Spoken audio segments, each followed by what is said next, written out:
से हम बचा सकेंगे। हमारे जो संतानें उत्पत्ति होंगी वो तंदुरुस्त होंगे, माताएं जो होंगी वो तंदुरुस्त रहेंगी, और मतलब जब तंदुरुस्त होंगे तो शारीरिक मानसिक विकास अच्छा होगा, है ना। तो ये हमारा बाल विवाह पे रहेगा। आप लोग जिस दिन समझ जाओगे, शिक्षा का स्तर आ जाएगा, तो लड़के लड़की से लेकर के सब लोग आप कहोगे कि मैं 18 साल के पहले लड़की की शादी नहीं करूंगा, ये आप सब लोग समझने लगोगे, है ना। अब अगला जो हमारा होगा वो परिवार नियोजन पे होगा। हालांकि ये काम डॉक्टरों का काम है, लेकिन आप लोग डॉक्टरों की कभी सुनते नहीं हैं। अभी आप देखे होंगे वो टीका लगाते घर घर दौड़ रही थी। आप लोग नहीं समझते हैं, नहीं समझ रहे हैं कि टीका लगाना कितना जरूरी है।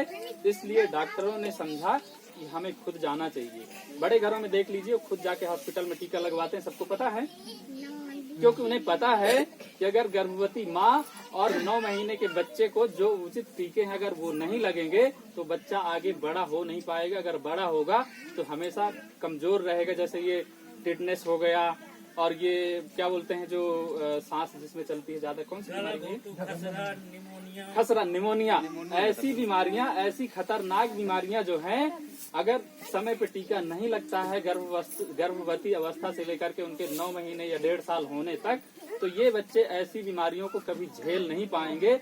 आप लोगों को आज लगता होगा कि अरे हो गया, टीका नहीं लगेगा, हमारा बच्चा तो सही है, लेकिन आप लोग बहुत बड़ी गलत फहमी कर रहे हो। डॉक्टर घर घर आकर के इसीलिए लगाते हैं क्योंकि उन्हें पता है कि आज तो ये नहीं लगवा रहे हैं, लेकिन कल को हॉस्पिटल भरेंगे और हमारी समस्या होगी। इसलिए सरकार पहले से ही सोच के रखी है कि चलो वो समझदार नहीं है, लेकिन हम लोगों ने इसीलिए कर्मचारी नियुक्त किए हैं और हम हर घर में टीका लगाएंगे। आज अभी गाड़ी खड़ी देखेंगे, है ना।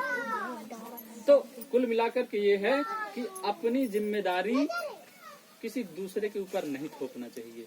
दूसरा हमारी जिम्मेदारी कैसे निभाएगा ये बताइए। हमारे घर में कचरा पड़ा हुआ है तो दूसरा तो कह के चला जाएगा कि आपके घर में गंदगी है, लेकिन झाड़ू लेके साफ करने भी दूसरी चीजें हमेशा आपको आपके घर का काम करने नहीं आएंगी। इसलिए इन चीजों पे आपको सोचना है, आपको समझना है और काम करना है। तो हमें स्वास्थ्य पे और परिवार नियोजन का मतलब आप लोग न जानते होंगे। सीधी भाषा में मैं बता रहा हूँ, परिवार नियोजन का मतलब होता है, अभी एक हॉस्पिटल का, डॉक्टरों का, मेडिकल लाइन का एक विज्ञापन आता था, हम दो हमारे दो, छोटा होगा परिवार तो सुखी होगा परिवार। परिवार नियोजन का मतलब यही होता है कि हम 2 से ज्यादा बच्चा पैदा करने की कोशिश ना करें। ये अगर कोई मानता होगा कि ये भगवान की देन है और हम जो है तो इस चीज को रोक नहीं लगा सकते हैं, तो ये हमारी बहुत बड़ी गलतफहमी है। हम लोग बहुत बड़ी भूल में हैं। चीन एक ऐसा देश है जिसने सिर्फ 1 बच्चा पैदा करने की अनुमति दिया है, और उसका कारण ये था कि वो आज भी विश्व में सबसे बड़ी जनसंख्या वाला देश है। और जहाँ की जनसंख्या सबसे ज्यादा होगी, ये बताइए कि खेत तो हमारे बढ़ नहीं रहे हैं, जमीन तो हमारी बढ़ नहीं रही है, घर तो हमारे बढ़ नहीं रहे हैं, लेकिन अगर एक घर में 10 बच्चे आने वाले 10 सालों में पैदा होकर के बड़े हुए तो कहाँ रहेंगे बताइए। चीन की भी यही समस्या थी कि वहाँ पर जनसंख्या बहुत तेजी से बढ़ रहा था और वहाँ के साधन जो खेती बाड़ी से लेकर के अन्न उत्पादन थे बहुत घट रहे थे जनसंख्या के अनुपात में।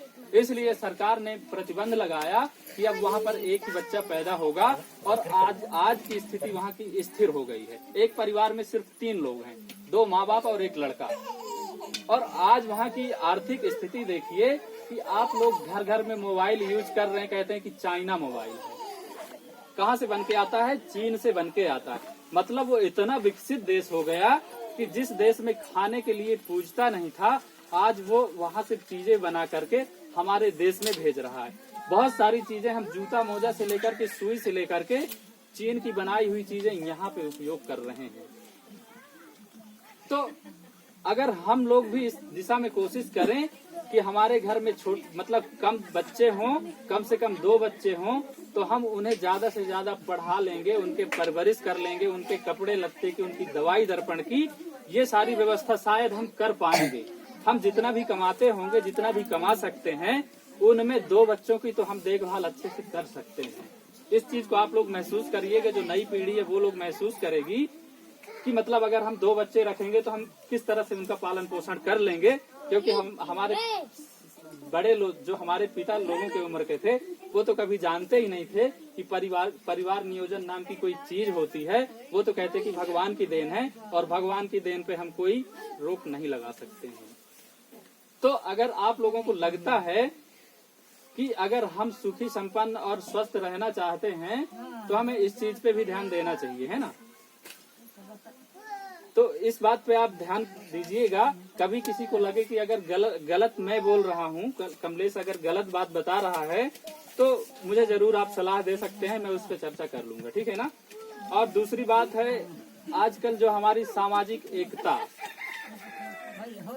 आप लोगों को कोई प्रश्न हो, कोई बात पूछना चाहते हो तो पूछ सकते हैं। सुन रही हैं? अब मैं सबसे सीधा बात कर लेता हूँ, ठीक है ना। एक विचारधारा पे चलें, एक विचारधारा हो, एक सोच हो, एकता हो। और ऐसा नहीं कि हम लोग सब अलग अलग हों। इस गांव में जितने लोग हों उतने तरह के लोग सोचते हों, कोई किसी की बात ना मानता हो। अगर कोई आज हमारे बीच कोई दूसरे गांव का आता है, किसी तरह का हमारे ऊपर ताना कस के चला जाए, गाली गलौज दे के चला जाए और हम लोग मुंह ताकते रहें कि मेरे को नहीं है, कोई बोले मेरे को नहीं है, ऐसी नहीं, हमको ऐसे विचारधारा को नहीं लाना है। हमें सामाजिक एकता बना के रखना है कि जब भी हमारे गांव पर, हमारे व्यक्ति पर, हमारे समाज पर, हमारे लड़के पे, हमारे रिश्तेदार पे कोई दूसरे व्यक्ति दूसरे गांव का उंगली उठाने की कोशिश करता है तो हम एक साथ सब लोग मिलकर के उसको बचाएंगे और जो बाहर से आएगा उसको मार के भगाएंगे। ऐसी सामाजिक एकता हम चाहते हैं। आप लोग भी चाहते हो ऐसा? अगर आप लोग चाहते हो तो हम लोगों ने कोशिश करना शुरू किया है। ये चीजें आपको बोल रहे हैं, आप लोगों को अपने जीवन में उतारना है। तो ये सामाजिक एकता हमारी हो गई। और इसी सामाजिक एकता के चलते जो हमारा प्रेम व्यवहार, एक दूसरे के प्रति सहयोग बनेगा। जब एक साथ हम लोग बैठेंगे, आज पहली बार होगा कि जब आप इतने लोग बैठे हो, और नहीं बाकी ऐसे कोई नहीं बैठता है, बाकी तो मूड बार में और ऐसी चीजों पे बैठते हैं। लेकिन ये हमारे लिए बहुत अच्छा विषय है कि आज हम इस जगह पर बैठे हैं। बहुत सारे लोग नहीं बैठे हैं, वो पता नहीं उनकी क्या समझ होगी। तो खैर, जो नहीं बैठते हैं उनके लिए अलग बात है, लेकिन जितने लोग बैठे हैं वो तो इस बात को समझ सकते हैं। तो हमारा जब सामाजिक एकता बनेगी, सहयोग की भावना बनेगी, हम एक दूसरे के साथ दुख दर्द में साथी होंगे, एक दूसरे का सहयोग करेंगे। गांव में जब किसी के ऊपर दिक्कत आएगी तो हम सब लोग एक एक रुपए, दो रुपए मिलकर के उसका सहयोग करेंगे और वो जो है तो कहीं न कहीं वो सब लोगों के साथ आ जाएगा, है ना। तो ऐसी सामाजिक एकता हम चाहते हैं। इसके अलावा जब सामाजिक एकता बनेगी तो वैसे तो विवाद की स्थिति आएगी नहीं, लेकिन अगर कभी ऐसा होता है कि कभी गांव में, समाज में, बिरादरी में अगर छोटी छोटी बातों को, किसी का बैल, किसी का खेत का मेड़, किसी का मुर्गी, ऐसे करके लड़ाइयां होती हैं, तो हम कोशिश करेंगे कि उन्हें सामाजिक रूप से ऐसे ही सभा लगा के बिठाल करके समझाने की कोशिश करेंगे। थाना चौकी तक हमारे घर के मामले नहीं जाएंगे, क्योंकि थाना चौकी जाने से आज तक कभी मामले सुलझे नहीं है। अगर मेरी कोई रिपोर्ट करने थाने चला गया तो मैं उसका दुश्मन बन गया। मेरे उसके संबंध कभी अच्छे नहीं हो सकते हैं। मैं भी मौका तलाशने लगूंगा कि भैया गलती तू कर, मैं भी जाऊंगा। तो हमें ऐसा नहीं करना है। हमें कोशिश ये करना है कि हमारे गांव के विवाद जो भी हों, छोटी मोटी बहुत बड़ी बातें नहीं होती हैं, सब छोटी छोटी बातें होती हैं। और ऐसी छोटी बातों को हम अपने बीच अगर निपटा सकते हैं तो थाना चौकी जाकर के पैसा और समय बर्बाद न करें और दुश्मनी बहुत बढ़ाएं नहीं। तो ये भी हम कोशिश करेंगे। आप लोग अगर समझने की कोशिश करोगे तो ऐसा हम कोशिश कर रहे हैं आप सब लोगों के साथ मिल करके, ठीक है ना। और अगर किसी की व्यक्तिगत समस्या भी होती है, जैसे इस बात से आप सब लोग जानते हैं हमारा समाज काफी गरीब है और हर घर की समस्या है कि किसी के घर में कैसी विपदा आ जाए, कुछ भी आ जाए, तो हमारी वही कोशिश रहेगी कि हमारा कर्मचारी वर्ग है, पढ़ा लिखा वर्ग है और बहुत सारे लोग सक्षम व्यक्ति भी हैं।